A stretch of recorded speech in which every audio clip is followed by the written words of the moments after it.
नमस्कार, one India Hindi में आपका स्वागत है। आईसीएमआर की एक स्टडी में पता चला है कि पहली डोज कोविशील्ड और दूसरी डोज कोवैक्सीन देने पर वायरस के खिलाफ बेहतर इम्यूनिटी देखी गई है। ये स्टडी इसी साल यूपी में मई और जून में की गई थी।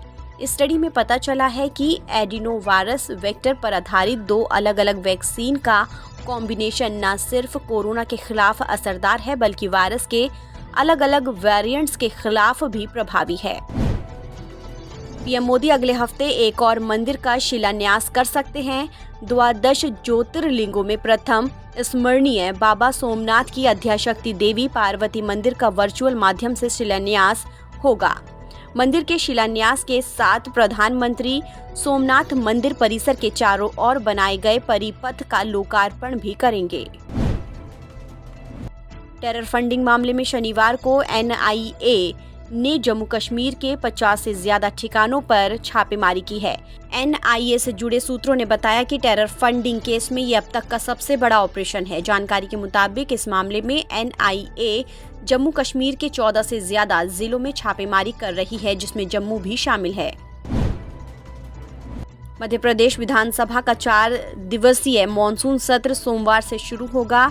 विधानसभा के प्रमुख सचिव एपी सिंह ने रविवार को बताया कि इस सत्र के लिए विधानसभा में एंट्री के लिए कोविड टीका लगवाना जरूरी होगा। उन्होंने कहा कि इस सत्र में कुल 4 बैठकें होंगी और 12 अगस्त को ये सत्र खत्म हो जाएगा।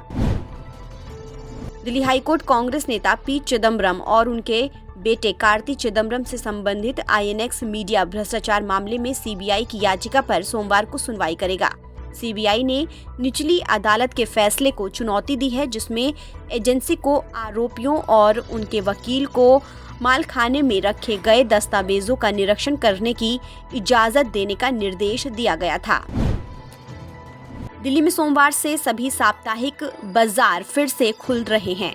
कोरोना वायरस की दूसरी लहर के कहर को देखते हुए पूरी दिल्ली के बाजारों को बंद कर दिया गया था। अब कोरोना के दैनिक मामले में आई गिरावट को देखते हुए अनलॉक की प्रक्रिया के दौरान सभी बाजारों को खोलने की इजाजत दे दी गई है।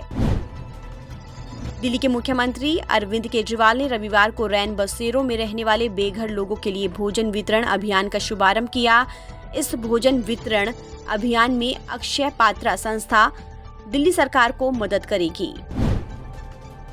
दिल्ली के इंदिरा गांधी इंटरनेशनल एयरपोर्ट को बम से उड़ाने की धमकी मिली है। इसके लिए अलकायदा के नाम से ईमेल आया है, जिसमें कुछ ही दिनों में एयरपोर्ट को बम से उड़ाने की बात कही गई है। ये मेल मिलने के बाद एयरपोर्ट पर सुरक्षा व्यवस्था और पुख्ता कर दी गई है।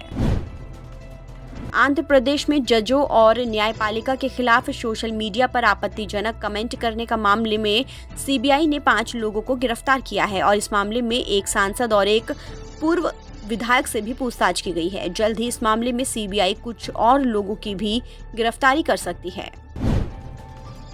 जम्मू कश्मीर सरकार ने स्वतंत्रता दिवस के मौके पर 15 अगस्त को कोरोना की पाबंदियों में ढील देने का फैसला किया है। जम्मू और कश्मीर राज्य कार्यकारी समिति ने रविवार को स्वतंत्रता दिवस के अवसर पर आंतरिक और बाहरी समारोह में शामिल होने वाले लोगों की संख्या में अस्थायी छूट का आदेश दिया।